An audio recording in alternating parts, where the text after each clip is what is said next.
తెలంగాణ ప్రభుత్వం విడుదల చేసిన 2022 టెట్ ఫలితాలలో రామయ్య కాంపిటేటివ్ కోచింగ్ సెంటర్ ప్రభంజనం.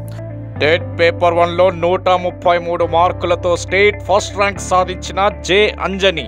టెట్ పేపర్ 2 మ్యాథ్స్ సైన్స్ విభాగంలో 129 మార్కులు, 127 మార్కులతో స్టేట్ టాప్ ర్యాంకులు సాధించిన J Anjani N Saritha. TET paper 2 social studies విభాగంలో 122 మార్కులతో స్టేట్ టాప్ ర్యాంక్ సాధించిన ఏ మమత. మరియు అన్ని పేపర్లలో 90% ఉత్తీర్ణత సాధించిన ఏకైక సంస్థ Ramayya competitive coaching centre. 2017-18 DSC ఎస్జిటిలో స్టేట్ ఫస్ట్ ర్యాంక్ సాధించిన Mahesh.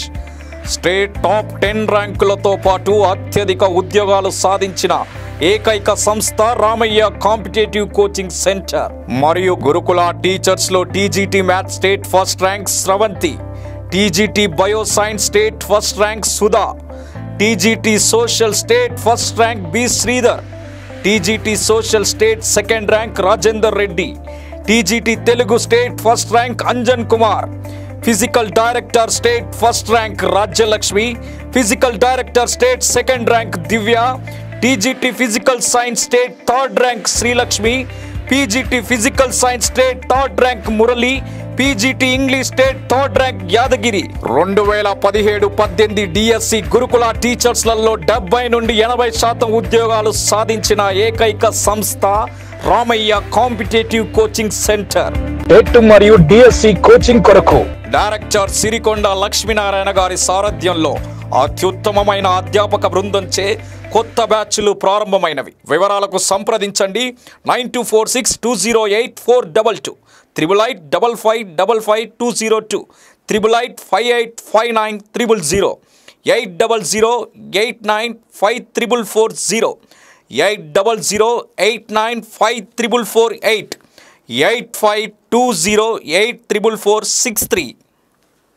Psychology and perspective education, sociology, philosophy సంబంధించి సైకాలజీ అంటే టెట్లో 30కి 30 మార్కులు ఎలా సాధించాలి, అండ్ పర్స్పెక్టివ్ డిఎస్సికి సంబంధించి perspective education and philosophy, sociology, psychology 10కి 10 మార్కులు ఎలా అంటే 20 బిట్లకి 20 బిట్లు ఎలా సాధించాలి. సో 2 తెలుగు రాష్ట్రాల్లో the best number 1 faculty TET పరంగానే డిఎస్సి పరంగానే లక్షల మందికి ఆల్రెడీ ఒక 15 ఇయర్స్ నుంచి డిఎస్సికి సంబంధించి ఎక్స్పీరియన్స్ ఫ్యాకల్టీ. సో మీకు యూట్యూబ్లో ఇందాక యూట్యూబ్ గురించి చెప్పాను కదా, యూట్యూబ్లో సైకాలజీ పంతులు మధుబాబు సార్ క్లాస్ అంటే లక్షల వ్యూస్ ఉన్నాయి, మీకు ఎన్నో అవపడతాయి. చాలా క్లారిటీగా డిజిటల్ బోర్డు మీద చెప్పారు. ఒకసారి ఇంకా ఎక్కువ డెమో అయినాలనుకుంటే మీరు యూట్యూబ్లో సెర్చ్ చేసుకొని వినొచ్చు. సో ఇప్పుడు మాత్రం సార్ క్లాస్ ఉంటుంది, చిన్న థ్యాంక్ యూ. నేను మళ్ళీ వస్తాను లాస్ట్కి ఫీజుల వివరాలకు చెప్పేసి క్లోజ్ చేద్దాం. లాస్ట్ ఒక 15 మినిట్స్ ఉంటుంది మళ్ళీ. Thank you.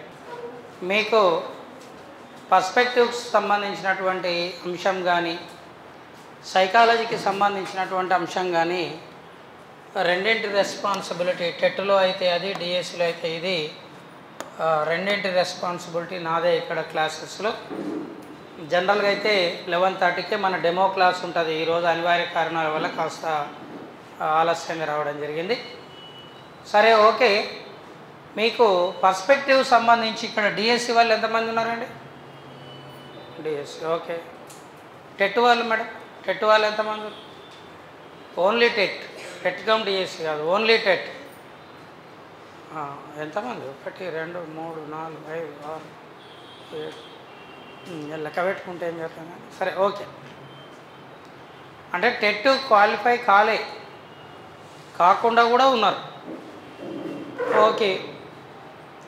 More than 100 score, 100 కంటే స్కోర్ ఎక్కువ ఉన్న వాళ్ళు ఎంతమంది ఉన్నారు? ఎంత? 1 or 2? Okay.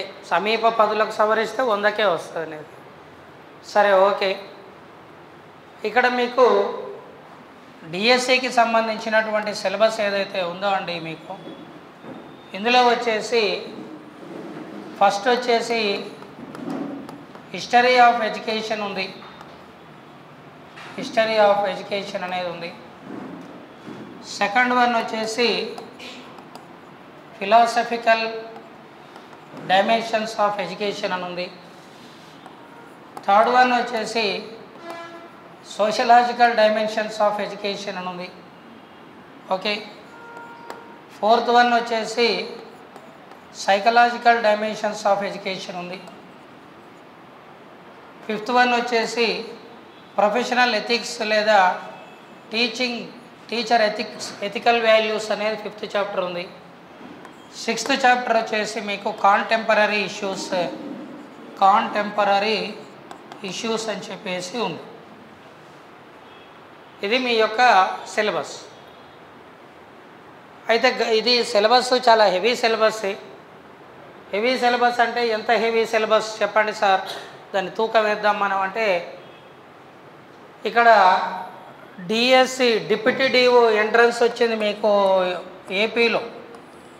Deputy education officer ఆంధ్రప్రదేశ్లో నోటిఫికేషన్ వచ్చింది. ఈ డిప్యూటీ డిఓకు కూడా ఇంత సిలబస్ లేదు. ఓకే, సరే, ఈ సబ్జెక్ట్ పక్కకు పెడితే దీన్ని కొత్తగా అవపాసన పట్టడం మాత్రం కొంచెం కష్టంతో కూడుకున్నటువంటి పని. ఎందుకు అంటే టెట్లోనైనా సైకాలజీ అనేటువంటి అంశం ఏదైతే ఉందో టెట్లో, ఆ దానికి మీ బీఈడి పుస్తకమో డైట్ పుస్తకమో ఒక 80% 70% సరిపోతుంది. 10 మంది చాలామంది కొత్త వాళ్ళు ఉన్నట్టున్నారు, 70% ఉంది.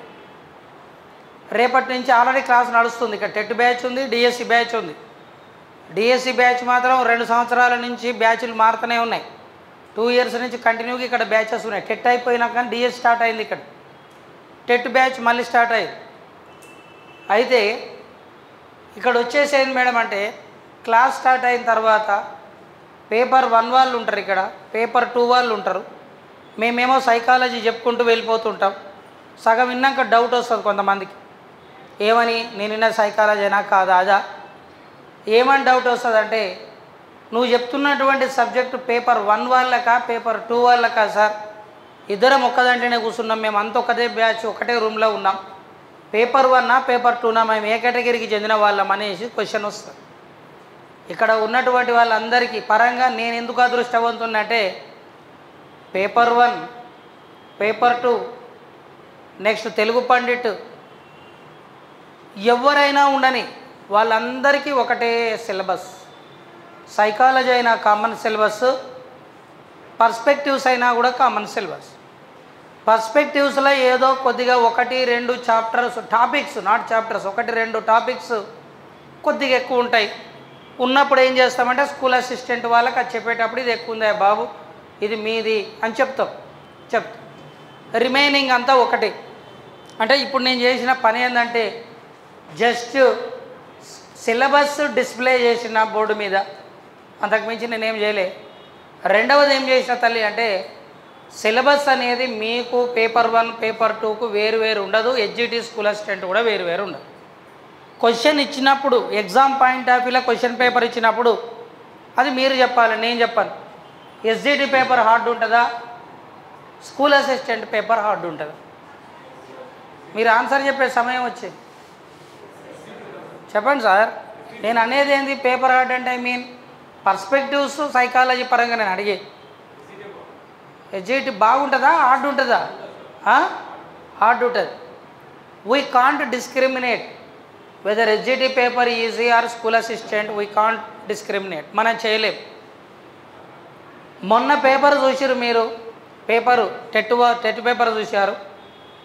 టెట్ పేపర్లో ఎస్జిటి పేపర్ అంతా ఎక్కడెక్కడి నుంచో ఇచ్చిండు, స్కూల్ అసిస్టెంట్ వచ్చేసి పుస్తకం నుంచి ఇచ్చాడు. ఓకేనా? ఇక్కడ ఇంకొకటి ఏమంటే,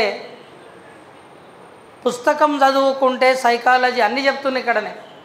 ఓన్లీ టెక్స్ట్ బుక్ చదువుకుంటే నాకు సైకాలజీ సరిపోతుందా సార్? టెట్ ఇంపాసిబుల్, సరిపోదు.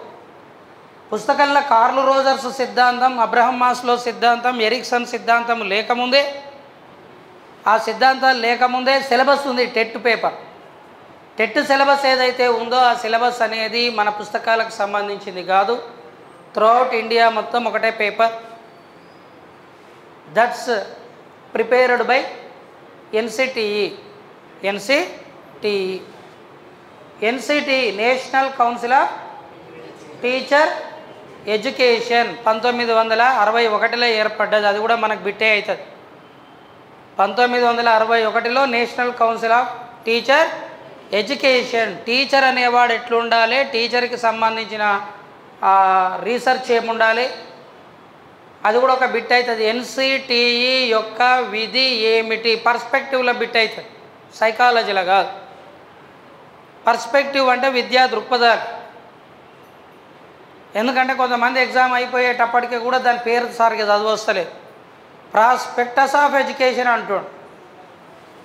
దాని ఇజ్జత్ తీయకరా భయ, నీకు దండం పెడితే సార్లు కూడా అట్నే తయారు ఆడాడ ఇన్స్టిట్యూట్ వాళ్ళు యూట్యూబ్లో చెప్తుర్రు ఇక బయట. Prospectus of education. పర్స్పెక్టివ్స్ అంటే what are the perspections, in which perspection the philosophical or sociological or educationists they are perceiving the education system. ఎట్లా చూస్తున్నారు, ఏ కోణంలో చూస్తున్నారు అనే దాన్ని పర్స్పెక్షన్ అంట. సో విద్య దృక్పథం, కంటి చూపు చూపు, మనస్సు యొక్క చూపు పేరు దృక్పథం. మనసుతో చూసే చూపు పేరు దృక్పథం. నీకు నా మీద ఉన్న దృక్పథం ఏంది ఇప్పుడు ప్రస్తుతం అంటే ఏం లేదు. దృక్పథం నేర్చుకోవడానికి జరిగే తాపత్రయమే డెమో క్లాస్. డెమో క్లాస్కి వచ్చే దేనికంటే ఒకటి ఇంట్లో ఉండబుద్ధి కాక, రెండు ఈ వంకలన్నా బయటికి రావచ్చు. ఇవి రెండు కారణాలో కాదో నాకు తెలియదు. కానీ మూడో కారణం ఏంటంటే మనం రేపు యూట్యూబ్లో మళ్ళీ లైవ్ వస్తుంది, అందులో చూడవచ్చు. ఇవి కూడా కాదు, సార్ను డైరెక్ట్ చూద్దాం, కెమెరాలో ఉన్నట్టే ఉన్నారా, బయట ఇంకో తీరు ఉన్నారా, అసలు వాళ్ళు నిజంగా చెప్తారా, ఉత్తగానే పిల్లలు లేకపోయినా ఇటు అంటారా, ఇది మాయాజాలమా, నేను ఒక్కదాన్నే పోతా, అసలు ఇలా కథ ఏందో తెలిసిపోతుందని ఓ ఎంక్వైరీ డిపార్ట్మెంట్ సిబిఐ వచ్చినట్టు వచ్చేటోళ్ళు కూడా కొంతమంది ఉంటారు. ఇక్కడ ఉండరండి. ఇక్కడ దీన్ని ఏమంటారంటే, ఇక్కడికి వచ్చి సార్లను గమనిస్తే, ఇన్స్టిట్యూట్ను గమనిస్తే, ఫస్ట్ పాయింట్ ఏంటంటే ఇలా కొద్ది సగం మంది కోచింగ్ వద్దామని డిసైడ్ అయిన వాళ్ళే ఉంటారు. కొద్దిమంది అయితే ఫీజు కట్టిన వాళ్ళు కూడా ఉంటారు. ఇంకా అదో ఆశ్చర్యం.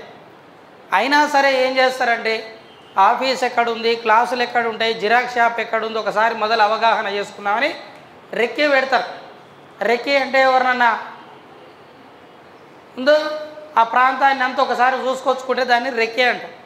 అట్లా చదువుకోవడానికంటే ముందు ఇక్కడికి వచ్చి ఒకసారి మీరు రెక్కి పెట్టిపోతారు అనమాట. అదే డెమో.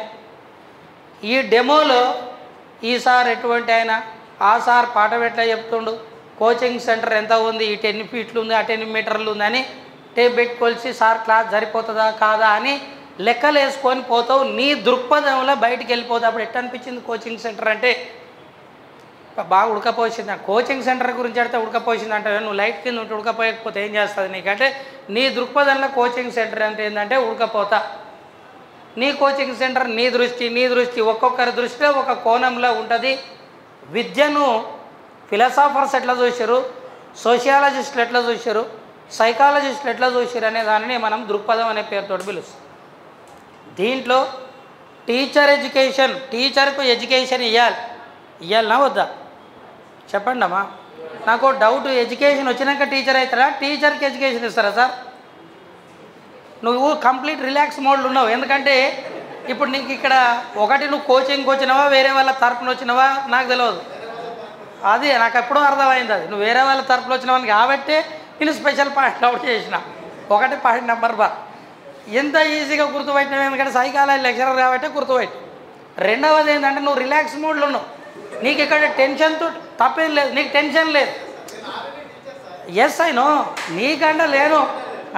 ఇక్కడ దీన్ని ఏమంటాం మనం అంటే, మెక్డోగల్ చెప్పినట్టు హార్మిక్ థియరీ అంటాం. ఇప్పుడు సార్ టీచర్, ఫర్ ఎగ్జాంపుల్ సార్కు ఎవరైనా పై ఆఫీసర్ వచ్చి నువ్వేమేం చెప్తున్నావో నేను ఇవాళ మొత్తం చూస్తా అంటే సార్ ఫీలింగ్ చాలా మారుతుంది. ఇదే సారు ఎగ్జామ్ పెట్టినప్పుడు పిల్లలకు క్లాస్ రూమ్లో మీ సంగతి ఏందో చూస్తా ఇవ్వాలన్నప్పుడు పిల్లలకు టెన్షన్ స్టార్ట్ అవుతుంది. అంటే నీవు సూపర్విజన్ చేసినప్పుడు నీలో వచ్చేది డామినెన్స్ బిహేవియర్, నీ మీద ఇంకొకరు సూపర్విజన్ చేస్తారన్నప్పుడు నీలో వచ్చేది ఇన్ఫీరియర్ బిహేవియర్. దీన్ని చెప్పిందే సైకాలజీలో అడ్లర్. రెండు మనమే, రెండు ఒక్కడే. ఆ రెండు ఒక్కడే అయినప్పుడు రైట్ నౌ ఎందుకు అట్లున్నాడంటే, ఇప్పుడు అతనికి సాధించాల్సిన ఎయిమ్ తోటి పని లేదు. Already satisfaction, saturation point reach అయ్యిండు. ఏ సాచురేషన్ పాయింట్ రీచ్ అయ్యింది ఆయన అంటే గుర్తింపు అవసరాలు మాస్లో ప్రకారం. అబ్రహం మాస్లో ప్రకారం ఐడెంటిఫికేషన్ నీడ్స్ అంటాం. ఎగ్జామ్లు అడుగుతాడు, ఐడెంటిఫికేషన్ నీడ్స్ ఎవరు చెప్పారు అంటాడు. సార్ చెప్పిండు అనకు, నేను చెప్పిన, నేను ఇంకోటి చెప్తే చెప్పిన. ఆ చెప్పిన వ్యక్తి పేరు మాస్లో. ఎవరు చెప్పారు? మొత్తం పేరు అబ్రహం మాస్లో. మొత్తం పేరు అబ్రహం మాస్లో, దేశం అమెరికా. అతని ప్రకారము థియరీ ఇక్కడ ఏం చేస్తాడు సార్ అంటే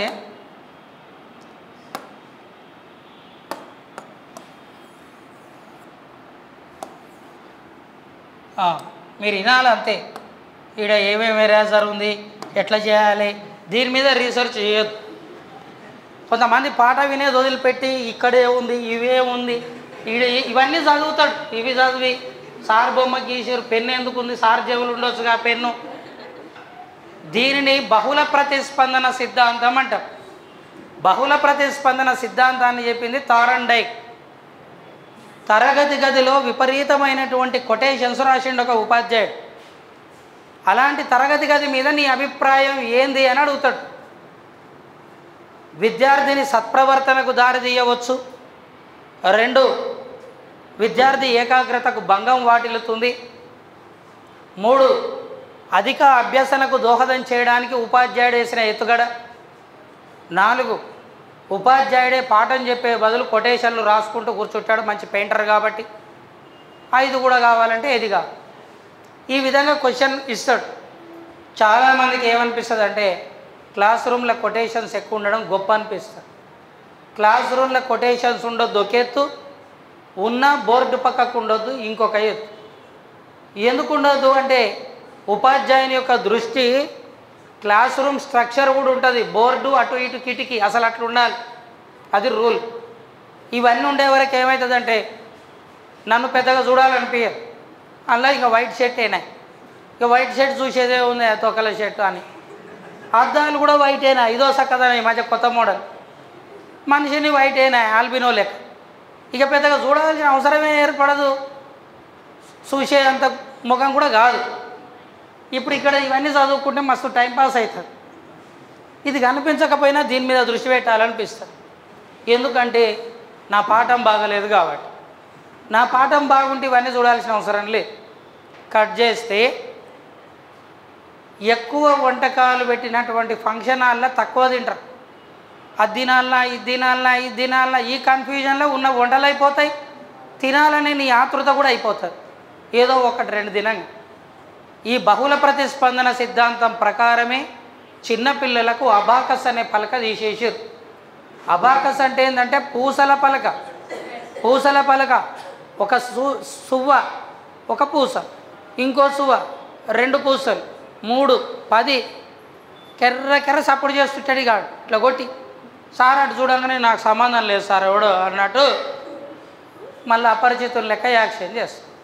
ఇప్పుడు ఇక్కడ బహుళ ప్రతిస్పందన సూత్రం పనిచేస్తుందని ఏదో పక్కకు జరిగి మాట్లాడి, అంతకంటే ముందు నేను చెడపడానికి ఎందుకు అక్కడెందుకు డిస్టర్బ్ అయినా నేనంటే ఇక్కడ కొంతమంది సార్ పెన్ను తీసుకుంటుండు, ఎరేజర్ తీసుకుంటుండు, ఏంది మాయాజాలం, పోతప్పుడు దీన్ని తీసుకపోతే అయిపోతుంది అనుకోకండి.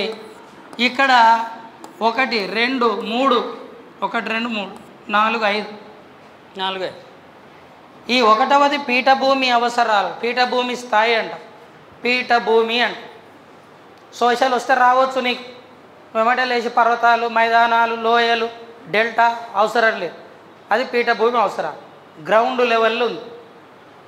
2వది 3, 4, 5.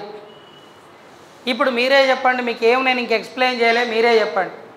1వ స్థాయిలో ఉండే అవసరాలు గొప్ప అవసరం, 1వ స్థాయిలో ఉన్న అవసరాలు ముఖ్యమైన అవసరాలు అవుతాయా, 5వ స్థాయిలో ఉన్న అవసరాలు ముఖ్యమైన అవసరాలు అవుతాయా? 1వ స్థాయిలో ఉన్నాయి. ఏవి అత్యుత్తమమైన అవసరాలు?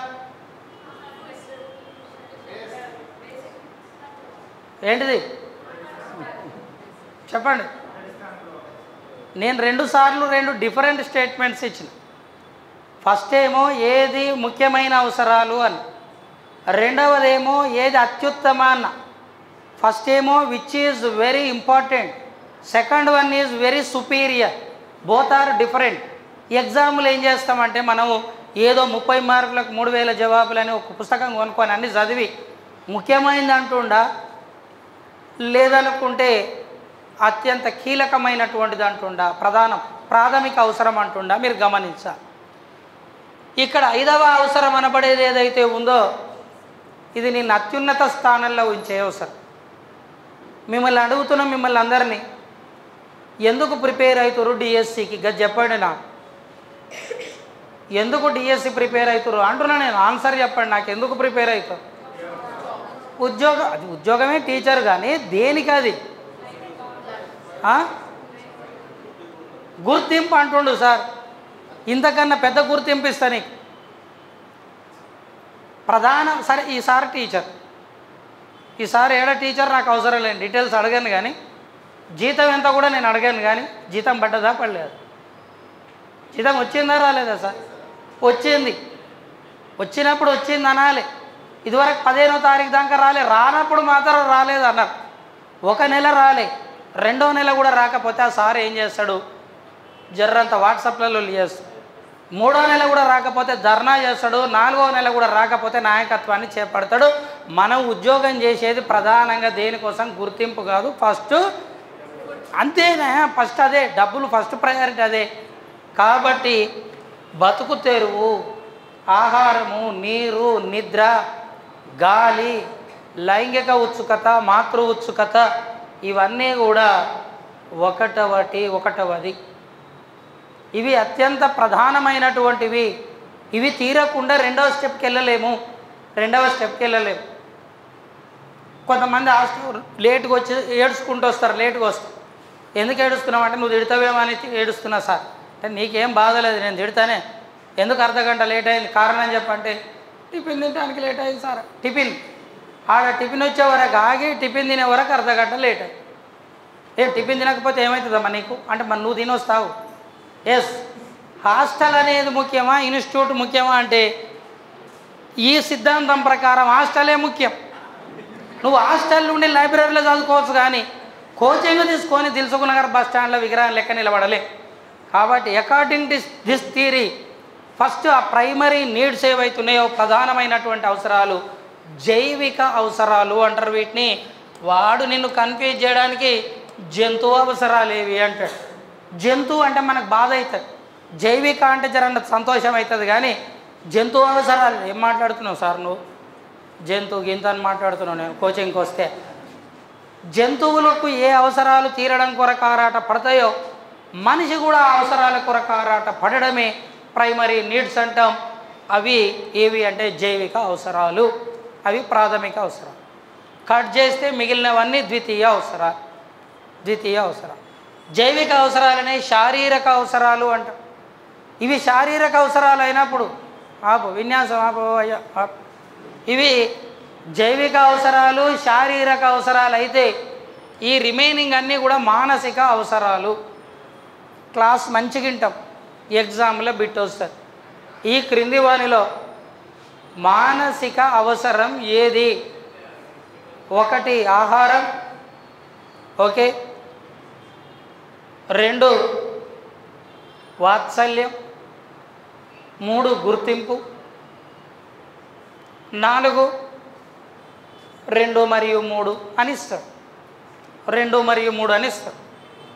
మనం ఎక్కువ సినిమాలు చూసిన ఎఫెక్ట్ ఉంటుంది కాబట్టి వాత్సల్యం, అఫెక్షన్ నీడ్స్ అంటారు ఇంగ్లీష్లో. వీటినే ప్రేమ అవసరాలు, లవ్ అండ్ అఫెక్షన్ నీడ్స్ అంటాం. ఇది 3వ అవసరం. 2వది రక్షణ అవసరం, 3వది లవ్ అండ్ అఫెక్షన్ నీడ్, 4వది ఏమిటి? గుర్తింపు అవసరాలు. 5వది ఏమిటి అంటే ఆత్మ ప్రస్తావన, సెల్ఫ్ యాక్చువలైజేషన్ నీడ్. 1వది ఏమిటి అంటే ఫిజికల్ నీడ్స్. 2వది ఏమిటి అంటే సెక్యూరిటీ నీడ్స్. 3rd వన్ ఏమిటి అంటే ఏమిటవి? Love and affection needs. 4th one ఏమిటంటే self esteem needs. 5th one ఏమిటంటే సెల్ఫ్ యాక్చువలైజేషన్ నీడ్స్. క్వశ్చన్ నిన్న అది అడగలే, మానసిక అవసరం ఏదని అడిగి. నువ్వు చదివిన దాంట్లో ఎక్కడ మానసిక అవసరం కనిపించదు, ఎక్కడ ఎన్ని పుస్తకాలు తిరిగేసినా కనిపించదు. టెట్టు ఈ కోణంలో వచ్చేది. ఇది శారీరక అవసరమైనప్పుడు మిగిలినవన్నీ మానసిక అవసరాలే అవుతాయి. ఇదైనా అదైనా ఏదైనా చదివినప్పుడు మనం అరలుగా విభజించుకున్నాం. ఎగ్జామ్ రాసేటప్పుడు వచ్చే వరకు మాత్రం ఈ రకమైనటువంటి మార్పు కనిపిస్తుంది. సో ఇవన్నీ మానసిక అవసరాలే. కట్ చేస్తే సెక్యూరిటీ నీడ్స్, ఇల్లు అనేది సెక్యూరిటీ నీడ్, ఉద్యోగం అనేది సెక్యూరిటీ నీడ్. సింపుల్గా డిఎస్సి ప్రిపేర్ అవుతున్నటువంటి అభ్యర్థిగా డిఎస్సి అన్నటువంటిది ఈ క్రింది వానిలో నీకు ఏ అవసరంగా తెలుపబడుతుంది? 1 జైవిక అవసరం, 2 రక్షణ లేదా భద్రత అవసరం, 3 గుర్తింపు అవసరం, 4 ఆత్మ ప్రస్తావన. ఇలా సెల్స్ బాగలేవా, అటు సౌండ్ డిస్టర్బెన్స్ వస్తుంది. 4 ఆత్మ సెట్ చేసుకోవాలి కదా, 4 ఆత్మ ప్రస్తావన అవసరం అని అంటారు. ఇది మనకు ఇచ్చేటువంటి క్వశ్చన్. మళ్ళీ ఇంతకుముందు మాట వరుస కన్నా నేను ఉద్యోగం ఏందని, ఉద్యోగం వల్ల ఆహారం అనేది మాత్రం, విసర్జన అనేది మాత్రం, శ్వాసక్రియ అనేది, నిద్ర అనేది, విశ్రాంతి అనేది. మొన్న టెట్లో వచ్చింది, లాస్ట్ టైం టెట్లో మాతృ ఉత్సుకత అంటే పిల్లలకు తల్లి స్థానం పొందుతుంది, తల్లి స్థానం, అది మాతృ ఉత్సుకత. అది పోయినసారి టెట్ బిట్. కట్ చేస్తే టీచర్ జాబ్ కావచ్చు, భూములు ఆస్తులు కావచ్చు, నగదు రూపకంగా ఉంచుకోవచ్చు, బంగారం రూపకంగా తయారు చేసుకోవచ్చు, లేదనుకుంటే లైఫ్ ఇన్సూరెన్సులు కట్టుకోవచ్చు, ఇండ్లు కట్టుకోవచ్చు, స్నేహితులు, బంధువులు, ఇవన్నీ ఏ అవసరాలు అంటే అది రెండవది ఏమిటి అంటే భద్రత అవసరం. ఓకేనా తల్లి? మూడవది ఏ అవసరం మరి ఇక్కడ అంటే ప్రేమ వాత్సల్య అవసరం. ఉపాధ్యాయుడు విద్యార్థులకు టీచింగ్ చేస్తాడు, ప్రేమతో కూడిన బోధనకు, ప్రేమ లేని బోధనకు. టీచర్కు ప్రేమ ఉండాలంటుండు, ఎవరి మీద ఆన్సర్ రావాలి. ఇంకేముంటుంది సార్ ఆన్సర్ అనుకుంటారు కొంతమంది. ఇంకేముంటుంది మేము చెప్పడానికి, విద్యార్థులే కదా, నువ్వే చెప్తే అయిపోతుంది కదా, మమ్మల్ని ఎందుకు ఇబ్బంది పెడుతున్నావు?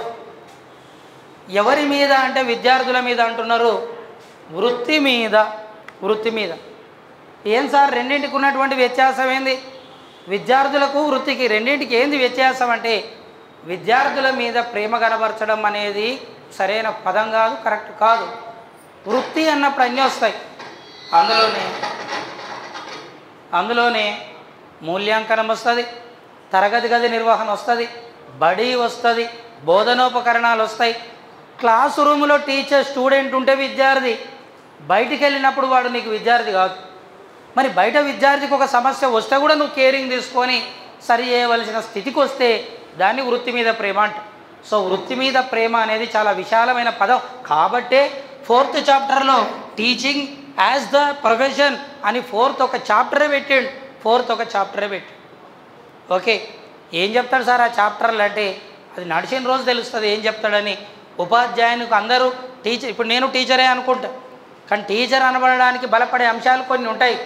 నిబద్ధతలు, సమర్థతలు అని సాధికారిత అంశాలు ఉంటాయి. టీచింగ్కు సంబంధించి వ్యక్తికి ఉండవలసినటువంటి లక్షణాలలో ABCD అనే పదాలను చెప్పింది ఎవరని గతంలో డిఎస్సిలో ఎగ్జామ్లు అడిగిండు. KN నారాయణన్. క్వశ్చన్ ఏమడిగినా మళ్ళీ రిపీట్ చేస్తున్నా, ఇక్కడ ఈ పాఠంలోకి వెళ్ళి పక్కకు జరిగి ఉపాధ్యాయునికి ఉండవలసిన లక్షణాలను ABCD అనే 4 అంశాల ద్వారా తెలిపింది ఎవరు? 1 KR Narayanan, 2 RK Narayanan, 3 KN Narayanan, 4 ఏది కాదు అని అంటాడు. KR నారాయణ, RK నారాయణ ఇద్దరు కాదు, ఆయన రాష్ట్రపతిగా చేసిండు. ఒక వ్యక్తి ద గైడ్ అనే గ్రంథం రాశాడు. KN నారాయణ అనే వ్యక్తి ఎడ్యుకేషనిస్ట్, ఫిలాసఫర్. అంటే యాక్సెసబిలిటీ. టీచర్ అనేవాడు అందుబాటులో ఉండాలి. పాఠం విన్నావు, వెళ్ళిపోయినావు, కోచింగ్కి వచ్చినావు, రేపు ఏదో డౌట్ వచ్చింది, మళ్ళీ సార్ను కలిస్తే కలవలే, ఫోన్ నెంబరు అందుబాటులో లేదు, కోఆర్డినేటర్ ద్వారా నన్ను కలుద్దామంటే నేను కలవలే అంటే నేను బెస్ట్ టీచర్ని కాదు. ఎందుకంటే టీచర్ అనేవాడు అందుబాటులో ఉండాలి. దాన్ని ఏమంటాం మనం అంటే యాక్సెసబిలిటీ అంట. B అంటే బ్రిలియన్స్. స్టూడెంట్ అనేవానికి టీచర్ స్థాయి ఎప్పుడు గొప్పగా కనిపించాలి. సబ్జెక్టు ఏ పూటది ఆ పూట చదువుకొని, ఏ రోజు బియ్యం ఆ రోజు కొనుక్కొని అన్నం తిన్నట్టు కాకుండా ఎప్పుడు పాఠ్యాంశం మీద సమగ్రమైన జ్ఞానం ఉండాలి. ఉపాధ్యాయుని బ్రిలియన్స్ ఉండాలి. అబ్బా సార్ అంటే ఇట్లా ఉండాలి, సార్ లెక్క నేను ఉండాలనే వానికి తెప్పించాలి, దాన్ని బ్రిలియన్స్ అంటే. C అంటే కమిట్మెంట్. వృత్తి మీద కమిట్మెంట్ ఉండాలి. ఓకే. నాలుగవది డి. డి అంటే డివోషన్ టు డ్యూటీస్, వృత్తి పట్ల అంకిత భావం అనేది ఏర్పడాలి. ఈ 4 అంశాలని చెప్పింది ఎవరు అంటే మీరు మాట్లాడాలి కేఎన్ నారాయణన్ గురించి మనం చర్చిస్తున్నాం. కట్ చేస్తే ఇప్పుడు ఇక్కడ మనం ఏం మాట్లాడినామంటే ప్రేమ అనే పదం వచ్చినందుకు నేను పక్కకు జరిగి డిస్కషన్ చేసిన ప్రేమ అనే పదానికి ఉపాధ్యాయునికి ఉన్నటువంటి సంబంధంలో ప్రేమ ఉండి బోధిస్తే పాఠ్యాంశానికి, ప్రేమ ఉండక బోధిస్తే పాఠ్యాంశానికి వచ్చే తేడా ఏంది అంటే ప్రేమ లేకుండా విద్యార్థులకు బోధిస్తే యాంగ్జైటీకి లోనవుతారు, వ్యాకులత వస్తుంది, ఎగ్జామ్లో అదొక బిట్ అవుతుంది. ప్రేమ లేకపోతే పిల్లలలో కలిగే వెలువడే రుణాత్మక ఉద్వేగం ఈ క్రింది వానిలో డాష్ అంటే అది ఇల్లైనా సరే, సమాజమైనా సరే, వృత్తి అయినా సరే. మళ్ళీ క్వశ్చన్, ప్రేమ లేకపోతే పిల్లలలో బోధిస్తున్నప్పుడు పిల్లలలో కలిగేటువంటి రుణాత్మక ఉద్వేగం ఏమిటంటే ఆందోళన, వ్యాకులత, యాంగ్జైటీ. అండ్ యాంగ్జైటీ గురించి చెప్పిన సైకాలజిస్ట్ ఎవరంటాడు కెనాన్. యాంగ్జైటీకి కారణం ఏంటి అంటాడు, యాంగ్జైటీ అనేది ఒక సైకోసొమాటిక్ డిజార్డర్. ఎగ్జామ్ దగ్గరికి వస్తున్నప్పుడు పిల్లలు, తల్లి నాయన నువ్వు 10వ తరగతి చదువుతున్నావు, ఇంక బట్టు బిడ్డ బాదం పప్పు తిను, ఇక బట్టిన ఆయన కిస్మిస్ తిను, ఇక బట్టిన ఆయన ఏమో ఉంటాయిగా డ్రై ఫ్రూట్స్ అన్నీ, ఆ పేర్లు టక్కున వస్తలే అంటే నేను తక్కువ తింటా కాబట్టి వస్తలే, తింటా పేరు తెలుసుకొని తినా కాబట్టి తీసుకొచ్చి ఇంక బట్ట ఆయన చెప్తే బిర్యానీ కూడా తెచ్చి ఇది కూడా తిన్నాయని అంటే పిల్లవానికి రేపు 2 రోజుల తర్వాత ఎగ్జామ్ పెట్టుకొని భోజనాన్ని మానసిక ఇష్టంతో తింటాడా, తినాలి కాబట్టి తినాలని తింటాడు. మీరే ఆన్సర్ ఇచ్చుకోవచ్చు. ఇష్టంగా తింటాడా, ఇంత తినాలరా తింటాడా, ఎందుకు తినాడు? ఈ ఎగ్జామ్ అయిపోయాక పెట్టు, వాడు ఫుల్ ఎంజాయ్ చేస్తాడు. మీరైనా నేనైనా ఎవరైనా. ఎక్కడ వచ్చింది తేడా? భోజనం రుచికరంగా లేదా? కాదు, మనసు దాని మీద లేదు. మనసు లేదు అంటే అతనిలో ఉంది ఏంటంటే యాంగ్జైటీ అనేది పరీక్ష ముందుంటే దాని పేరు నికష వ్యాకులత, టెస్ట్ యాంగ్జైటీ అంటాం. ఎగ్జామ్లు అడుగుతాడు పరీక్ష ముందు వచ్చే వ్యాకులత ఏది అని పరీక్షలో కూర్చున్న వాళ్ళనే అడుగుతాడు. ఏముందిలే ఆన్సర్ చేస్తాను నాకు టెన్షన్ అవుతుందని వదిలిపెడతాడు. అదే పరీక్ష వ్యాకులత. ఆన్సర్ పేరు టెస్ట్ యాంగ్జైటీ, పరీక్ష వ్యాకులత కొంతకాలం ఆగిపోవాలి. వ్యాకులత ఎక్కువ కాలం కొనసాగితే జీర్ణ వ్యవస్థ మీద ప్రభావం చూపిస్తుంది, మెదడులోని డోపమైన్స్ మీద ప్రభావం చూపిస్తుంది. బ్రెయిన్లో రిలీజ్ కావాల్సినటువంటి సింపతిన్ అనే హార్మోన్, డోపమైన్ అనే హార్మోన్, సెరటోనిన్ అనే హార్మోన్లను రిలీజింగ్ తగ్గిస్తుంది యాంగ్జైటీ ఎక్కువైనప్పుడు. కట్ చేస్తే వ్యాకులత వల్ల వచ్చే సమస్య జీర్ణ సంబంధ సమస్య. వ్యాకులత రావడానికి కారణం అధివృక్క గ్రంథుల ప్రభావం. క్వశ్చన్ అదే ఇస్తారు. అధివృక్క హార్మోను అధికం కావడం వలన రక్తపోటు పెరిగి వ్యాకులతకు లోనవుతాడు. దీనిని బట్టి నువ్వు నిర్ణయించే అంశం ఈ క్రింది వానిలో డాష్. 1 మనసుపై చూపే ప్రతి ప్రభావం శరీరం పైన ఉంటుంది అని దీని ద్వారా తెలుస్తుంది.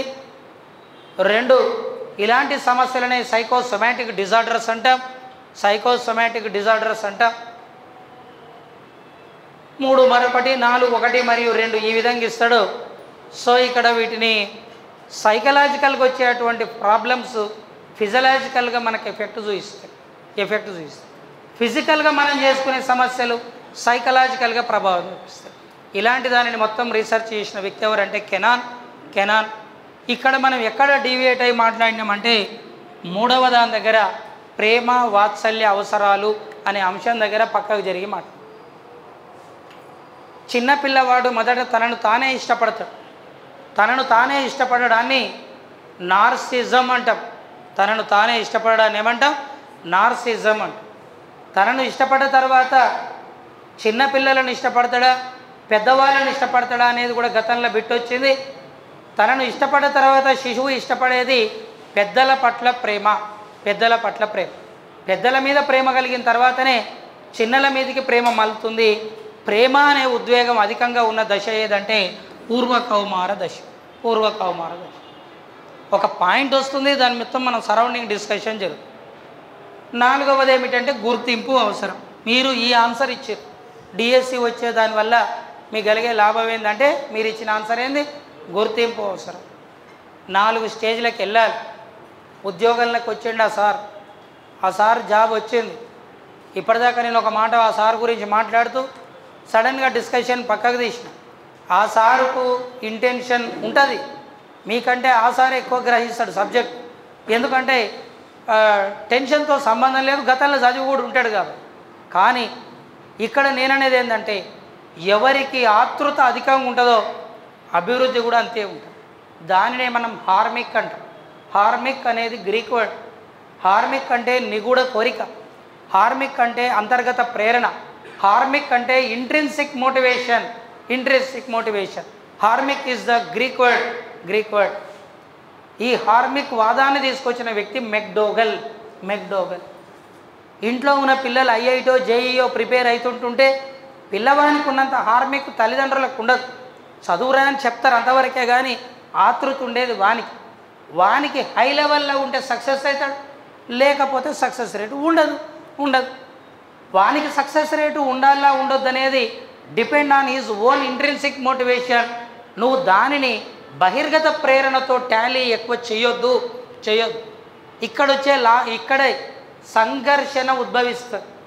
నీ బహిర్గత అంటే తండ్రికి కుమారుడు ఎంబీబీఎస్ కావాలని ఉంది, కుమారునికి ఇంజనీర్ కావాలని ఉంది, వానికి బైపీసీ కోచింగ్ బైపీసీ గ్రూప్ ఇప్పించిండు తండ్రి, వానికి ఎంపీసీ తీసుకోవాలని ఉంది. వాని అంతర్గత ప్రేరణ వేరుంది, నువ్వు ఇచ్చిన బహిర్గత ప్రేరణ వేరు. బహిర్గత ప్రేరణ అంతర్గత ప్రేరణల మధ్య ఉద్యమం నడుస్తున్నప్పుడు సంఘర్షణలు జనిస్తాయి. సంఘర్షణతో కూడిన ఏ పని కూడా శాశ్వత విజయాన్ని పొందలేదు. సంఘర్షణ అంటే 2 విషయాలలో ఏదో ఒక సక్సెస్, ఏదో ఒక అంశాన్ని తొందరగా ఎంచుకుంటే బెటర్. లేట్ అయితే వచ్చేదానినే మనం కాన్ఫ్లిక్ట్ అంటాం. ఈ కాన్ఫ్లిక్ట్ గురించి వివరించిన వ్యక్తి ఎవరంటే డగ్లస్ అండ్ హాలండ్. 2 భిన్న కోరికల మధ్య ఏదో ఒకటి ఎంచుకోవలసినప్పుడు వ్యక్తికి కలిగే ఒత్తిడినే సంఘర్షణ అంటామని చెప్పిండు. సంఘర్షణ ద్వారా వ్యక్తులకు దీర్ఘకాలికమైనటువంటి విజయానికి ఆటంకం ఏర్పడుతుంది. కాబట్టి డెసిషన్ తొందరగా తీసుకోవాలి. కోచింగ్కి రావాలన్నా వద్దా, హాస్టల్ ఏది తీసుకోవాలి కథం, ఏ పుస్తకాలు తీసుకోవాలి కథం, 5 నిమిషాలు ఆలోచించాలి. కాంప్రిహెన్సివ్, దీన్ని ఇన్సైట్ థియరీ అంటాం. ఇన్సైట్ థియరీ అంటే చాలామందికి ఒక డిజార్డర్ ఉంటుంది. ఏం డిజార్డర్ అంటే ఇతరులను అడిగి ఆన్సర్స్ తీసుకుంటుంటాడు. కోచింగ్ తీసుకుందామంటావా, వద్దంటావు. Don't ask anybody. ఒకవేళ అడిగినా ఆ వ్యక్తి ఇచ్చేటువంటి నిర్ణయం ఏదైతే ఉందో అది నీ అంతిమ నిర్ణయం కాదు. నిర్ణయం అనేది నీది కాబట్టి you are the chief justice of your own kingdom అంటాడు స్వామి వివేకానంద. నీ సామ్రాజ్యానికి నువ్వే final judge. So take your own decision. కూర్చో, ప్రశాంతంగా ఆలోచించు, నిర్ణయం తీసుకోవాలి, ప్రిపేర్ కావాలి. 1 పేపర్ 1 పేపర్ 2 ఎస్జిటా స్కూల్ అసిస్టెంటా, ఎంత టైం పడుతుండొచ్చు, ఎంత సీరియస్నెస్ తీసుకోవాలి. ఆ ప్రేరణ నీ మనసు లోతు నుంచి రావాలి. ఆ మనసు లోతు నుంచి డెప్త్గా నీకు ఎంత వస్తుందో అదే ఈరోజు నువ్వు తీసుకునే ఆ బీజం. చెట్టు ఉంటుంది, చెట్టు అందరూ అన్ని విత్తనాలే పెడతాడు రైతు. ఒక్కొక్క విత్తనం స్పెషల్గా చూడలేడు, అట్లా టక్క పెట్టుకుంటా. ఓ విత్తనం ఏమవుతుందంటే రైతు చెప్పినట్టు నేనెందుకు తినాలని బోర్లో పడ్డప్పుడు విత్తనం ఇట్లుంటే ఇది బయాలజీ పరంగా దీనిని విత్తన ద్వారం అంటాం. దీన్ని చలాసనో ఏదో అంటారు, నాకు అంత ఐడియా లేదు. ఈ విత్తన ద్వారం నుంచి చెట్టు ఇట్ట పైకి వస్తుంది. అట్లా పెట్టినప్పుడు నీటిని గాలిని గ్రహించి ఇట్లా వస్తుంది. కానీ ఆ విత్తనం ఇలా బోర్లా పడినటువంటి విత్తనం మీద మట్టి పడేది. 4 టప్ప చినుకులు పడి మట్టి ఇంకా గట్టిగా అయ్యింది. ఓడవాడు కావాలని క్రికెట్ ఆడటానికి పోయి దీన్ని దొక్కిండి, అది ఇంకిత లోపలికి పోయింది. ఇది ఇట్లా కాక దీని చుట్టూ కొన్ని ఏవో క్రిములు చేరినాయి, శిలీంధ్రాలు, ఫంగస్ బట్టి. అది కాకుండా దీని దురదృష్టమో ఏమో ఆ విత్తనం కవచాలే గట్టిగా ఉన్నాయి, దానికి ఉన్నంత తేలికగా లేవు, బలంగా ఉన్నాయి. ఇవన్నీ దానికి వనగూరి అది బోర్లా పడి ఇది పెరిగింది. ఒక గాలివానకో ఒక జంతువు వస్తేనో ఇది పడిపోయింది. ఇది కష్టాల నుంచి వచ్చింది. నేనెప్పుడు బయటికి రావాలి, నేనెప్పుడు ప్రపంచాన్ని చూడాలనే తాపత్రయం చెంది విత్తన ద్వారాలను జయించి, కవచాలను జయించి, ఫంగస్ను జయించి, నీళ్లు లేకపోయినా నీటి ఎద్దడిని తట్టుకొని ఇన్ని సమస్యలను ఉనగూరి పైకి వస్తే భూమి ఇంత హైట్ మీద ఉంది. అంత హైట్ చీల్చుకొని వచ్చింది. కాబట్టి రేపు ఇంతకన్నా పెద్ద గాలి దుమారం వచ్చినా దాని బేస్ అక్కడ కింద ఉంది కాబట్టి అది కింద పడదు. వీడెవడు అంటే సుఖంతో పైకి వచ్చినవాడు, వీడెవడంటే కష్టాల నుంచి బయటకు వచ్చినవాడు. నిర్ణయం బీజం ఇక్కడ తీసుకునేటప్పుడే, డెసిషన్ తీసుకునేటప్పుడే గుండె లోతుల నుంచి తీసుకోవాలి. దీనిని సంకల్పం అంటాం. జనరల్గా ఏం చేస్తారంటే దేవుని గుళ్ళకి పోయినప్పుడు చేతులకు కొన్ని అక్షింతలు పెడతారు. తెలిసిన ఆయన అయితేనేమో అట్నే పట్టుకుంటాడు, తెలియని ఆయన అయితే ఏమో నోట్లో వేసుకుంటాడు. సప్పుడు కాకుండా ఏమంటాడు, తిన్నా అంటాడు. అది ప్రసాదం లాస్ట్కి పెడతామే, ఫస్టే తిన్నావు అంటే అది ఫస్టే ప్రసాదం పెట్టాం అనుకున్నా అని చెప్పి అక్షింతలు ఇస్తాం. చలో గోత్రం చెప్పు, ఓం ఫలానా గోత్రోద్రస్తు, నీ పేరు చెప్పు, సంకల్పం అనుకో అంటాడు. నువ్వే అను, నాకేది అని సంకల్పం చెప్తేప్పుడు దిక్కులు చూస్తుంటాడు, అటు ఇటు గుడి ఇట్లా చూస్తాడు. దేవుడు ఏమి ఈయన దిక్కు చూస్తుంటాడు. తొందరగా సంకల్పం చదవబోయా, ఓటీపీ వస్తుంది, ఓటీపీ వస్తే నీకు ఏదో ఒకటి నేను గిఫ్ట్ ఇస్తానేమో దేవుడు చూస్తుంటాడు గర్భగుళ్ళ. ఈయననేమో దేవుని దిక్కు చూడకుండా ఫలానా గోత్రోద్రస్తు ఓం నామదేశ్య జనార నెక్స్ట్ ఇంకేదో చెప్పబోయా అంటే ధైర్య విజయ అని చెప్పమంటే కూడా కొంచెం చెప్తాడు. ఇంక ఎన్యాలు చదువుతా ఆయన చదువుతూనే ఉండు. 10 రూపాయలు ఏనే ఇస్తుంది, ఇక ఇప్పుడు ఆరతికి ఇస్తాడుగా ఎట్టా, ఇక మళ్ళీ ఉందని చెప్పి 10 పైసలతోటి దాన్ని యద్భావం తద్భవత్. అది దేవుడు అంటే దేవుడేం లేడాడు, నా దృష్టిలో అయితే లేడాడు. ఉండని నీ భావన మంచిదైతే ఉన్నట్టే. ఇక నీ భావన మంచిది లేకపోతే స్వయంగా దేవుడు వచ్చి నేను దేవుణ్ణి అంటే కూడా ఒక ఎమ్మెల్యేల సినిమాల మస్తారు చూసిన అని కూడా అంటే నీ భావనని ఎవడో ఈ దరిద్రుని బాగా చేయలేము, అదృష్టవంతుని జడగొట్టలేము అంటుంటారు. ఏవేవో వాట్సాప్లలో కొటేషన్లు వస్తాయి. పొద్దుస్తమానం ఫ్రీగా ఉంటే మంది స్టేటస్లు చూస్తే అవి తెలుస్తుంటాయి.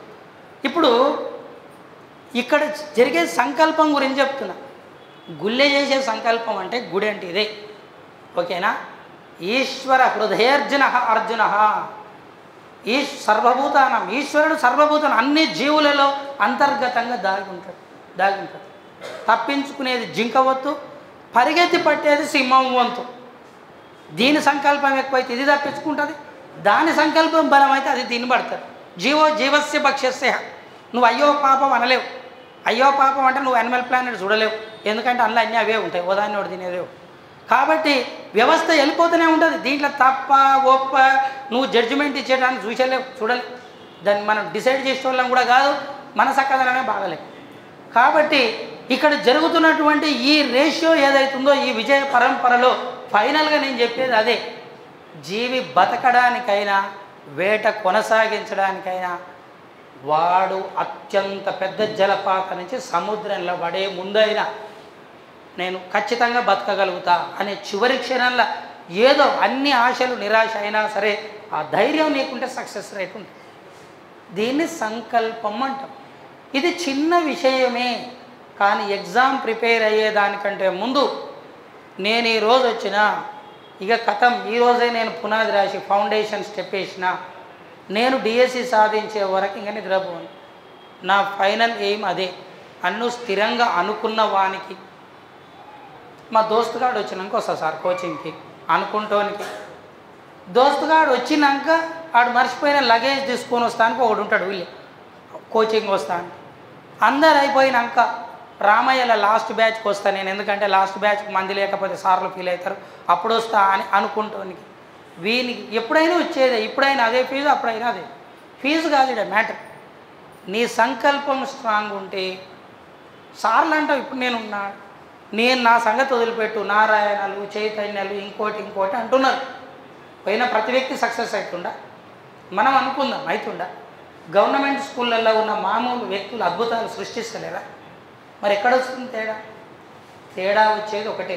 సైకాలజీ ప్రకారం ఒకటి ఇంటెలిజెన్స్ అన్నీ ఉన్నాయి అందులోనే. ఇంటెలిజెన్స్ మంచి ఉపాధ్యాయుడు దొరికితే నీ అదృష్టం. కానీ అన్ని చోట్ల టీచర్ మంచిగా ఉండాలనే క్లాస్ రూమ్లో నేను మీకు చెప్తా, మీరు కూడా నాకు చెప్తే చెప్పవచ్చు.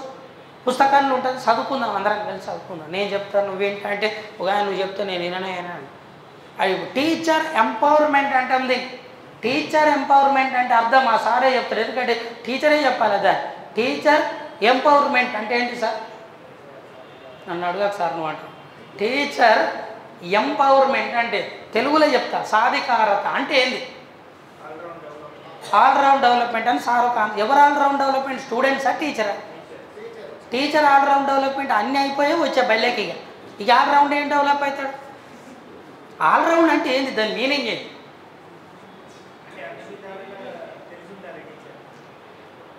Yes, okay. ఇక్కడ మీరు గమనించాలి, మీరు ఆన్సర్స్ ఇస్తలేరు, ఆ సార్లు ఆన్సర్స్ ఇస్తున్నారు, అదే ఇక్కడ సంతోషం. Either right are not, first of all we have to respond. That is stimuli and response theory. ఇది జేబీ వాట్స్ అని చెప్పే. ఏది మాట్లాడి నువ్వు బిట్టే. ఎస్ఆర్ సిద్ధాంతం ఎవరు చెప్పారని ఎగ్జామ్లో అడిగితే జేబీ వాట్స్ అని చెప్పాడు. నేను ప్రశ్న స్టిమ్యులై, ప్రశ్న ఉద్దీపన, జవాబు ప్రతిస్పందన. తప్పా కాదా తర్వాత సంగతి, అది వేరే. తప్పు అనేది ఏడు ఉండదు, ఏడ తప్పు ఉండదు. సారోడు చెప్పాడు. సాధికారత అంటే ఒక వ్యక్తి తనలో ఉన్న సామర్థ్యాలకు తానే బాధ్యునిగా చేసుకొని వృద్ధి చెందడమే సాధికారత.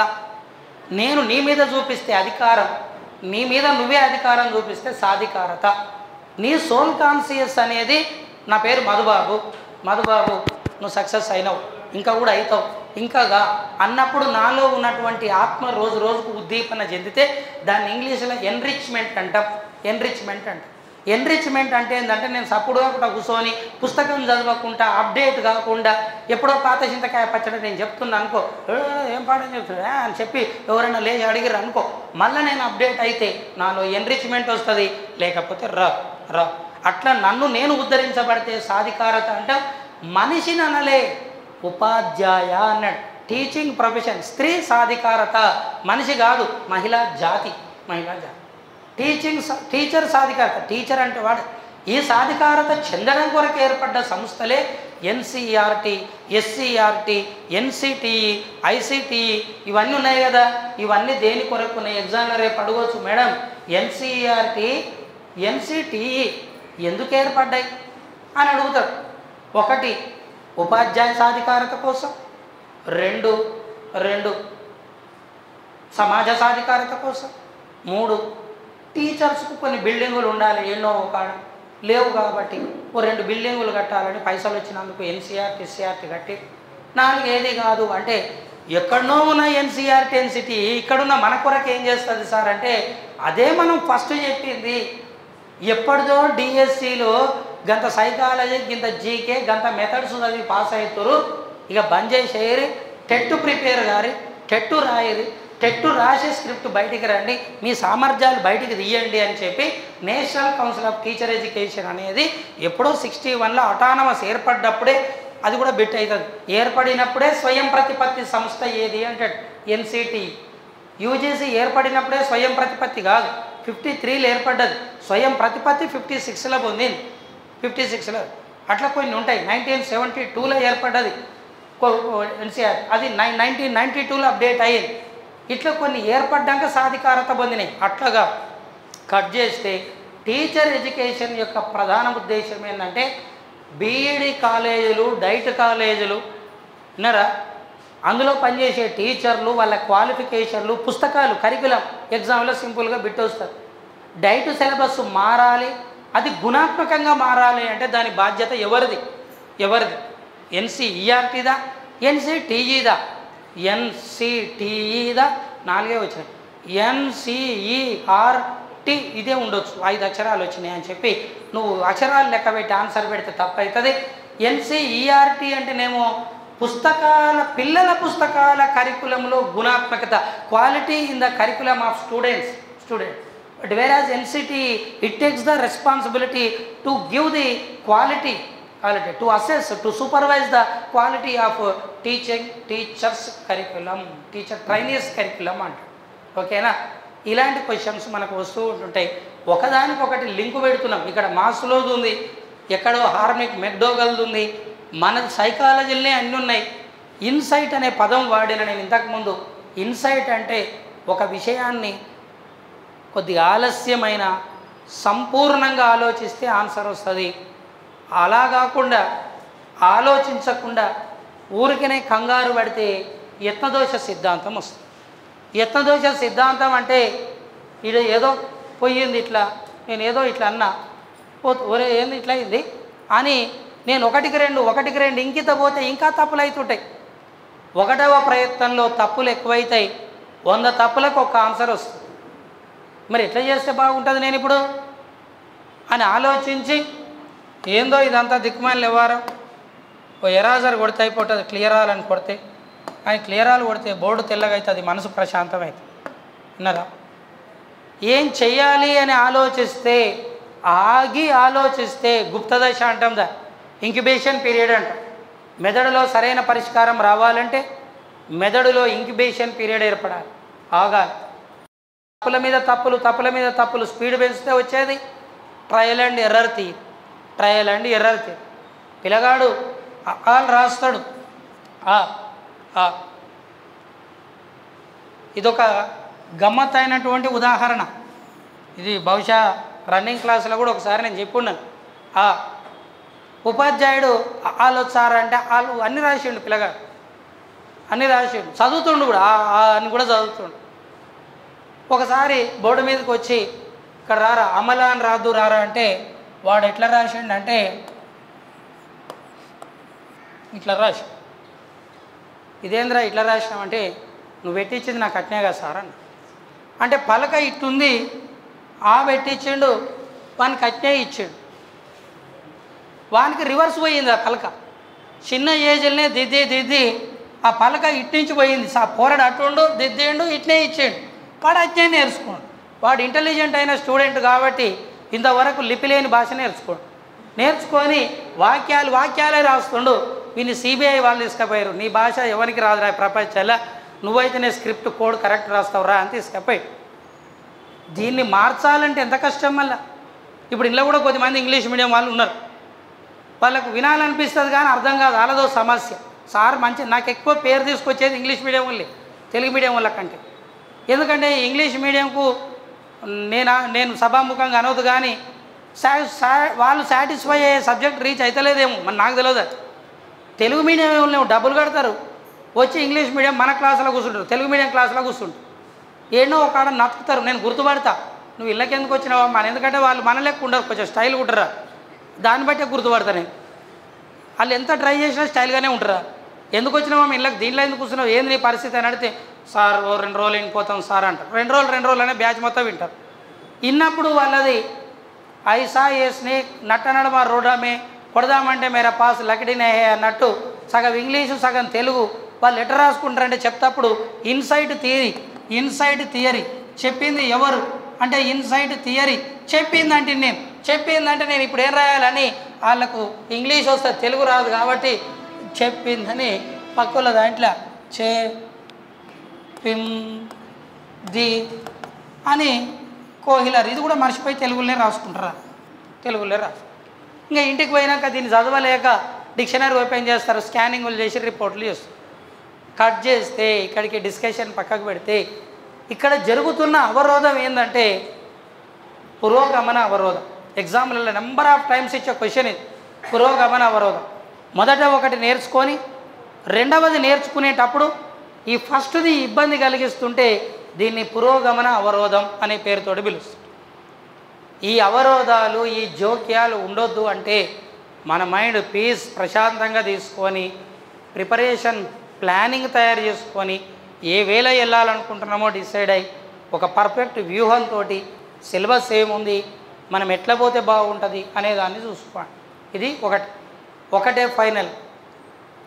పుస్తకాన్ని పట్టి గ్రంథాన్ దృష్ట్యా గురుర్వాక్యం, తృతీయం ఆత్మనైచ్ఛిదం, చతుర్థం సంశయనైత్యం, పంచమం ముక్తిదాయకం అంట. అంటే పుస్తకాన్ని ముందు పెట్టుకొని చదివితేనే సక్సెస్ వస్తుంది. కొంతమందికి కొత్త వాళ్ళు ఉన్నారు, డిఎస్సి అంటే ఏందో టేస్ట్ చెయ్యని వాళ్ళు ఇండి ఉంటారు. ఇక్కడ డిఎస్సి రాసి డిఎస్సి రాని వాళ్ళు ఎంతమంది ఉన్నారు చేస్తాడు? డిఎస్సి రాసి రాని వాళ్ళు ఎన్ని మార్క్స్లో పోయింది మేడం?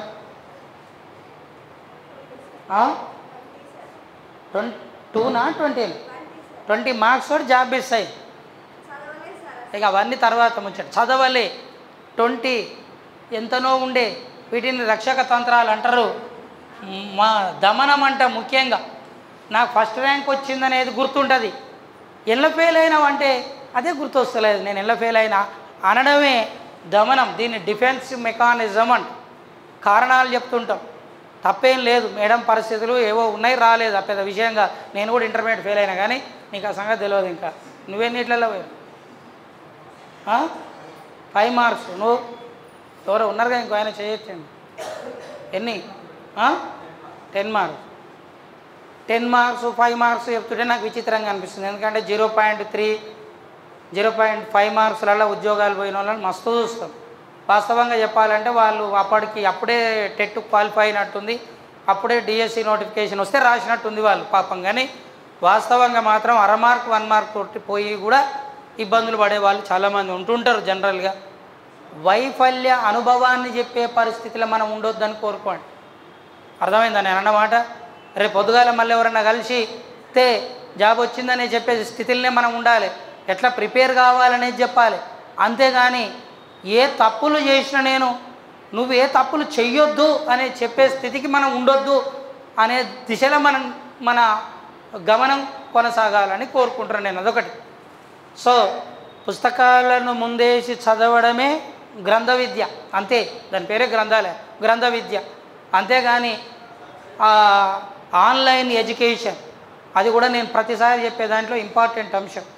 ఆన్లైన్ కోచింగ్ అనేది ఒక ఆసరా మాత్రమే.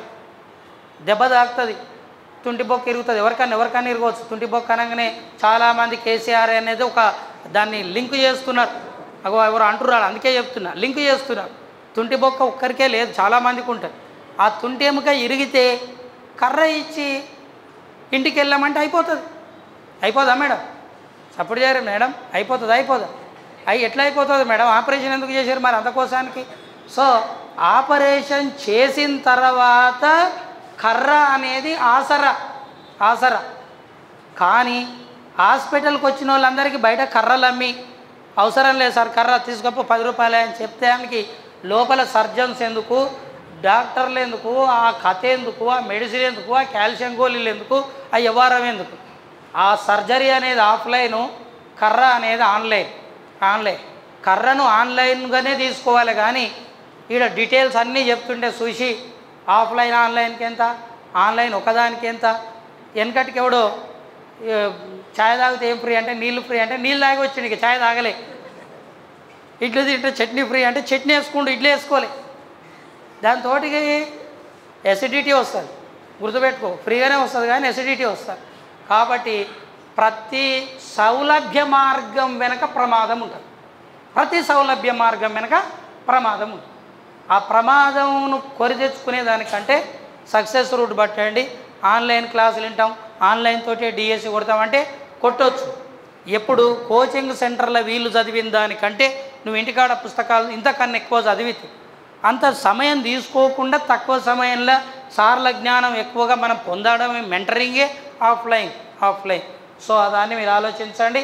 ఈ పర్స్పెక్టివ్స్ అనే సబ్జెక్టుని రామయ్య ఆన్లైన్లో కూడా నేను చెప్తలేదు, సైకాలజీ వరకే నేను చెప్తున్నా. చెప్పినా కూడా ఆల్రెడీ ఈ పర్స్పెక్టివ్ టాపిక్ నేను ఉంటలేను. ఎందుకంటే కొద్దిమంది నాకు ఫోన్ చేస్తారు, మీరు ఉన్నారనుకొని తీసుకున్నాం, మరి మీరు లేరు కాదు సార్ అంటున్నారు. అందుకే స్పష్టంగా చెప్తున్నా, ఒక 2 టాపిక్స్ మాత్రమే నేను అందులో చెప్పిన. ఆ ఆన్లైన్ విధానం వద్దనుకొని నేను బంద్ చేసిన. ఓకేనా? Bye all of you, all the best. ఉంటాను. తెలంగాణ ప్రభుత్వం విడుదల చేసిన 2022 టెట్ ఫలితాలలో రామయ్య కాంపిటేటివ్ కోచింగ్ సెంటర్ ప్రభంజనం. టెట్ పేపర్ 1లో 133 మార్కులతో స్టేట్ ఫస్ట్ ర్యాంక్ సాధించిన J Anjani. TET paper 2 maths science విభాగంలో 129 మార్కులు, 127 మార్కులతో స్టేట్ టాప్ ర్యాంకులు సాధించిన J Anjani N Saritha. TET paper 2 social studies విభాగంలో 122 మార్కులతో స్టేట్ టాప్ ర్యాంక్ సాధించిన ఏ మమత. మరియు అన్ని పేపర్లలో 90% ఉత్తీర్ణత సాధించిన ఏకైక సంస్థ Ramayya competitive coaching centre. 2017-18 DSC ఎస్జిటిలో స్టేట్ ఫస్ట్ ర్యాంక్ సాధించిన మహేష్. స్టేట్ టాప్ 10 ర్యాంకులతో పాటు అత్యధిక ఉద్యోగాలు సాధించిన ఏకైక సంస్థ రామయ్య కాంపిటేటివ్ కోచింగ్ సెంటర్.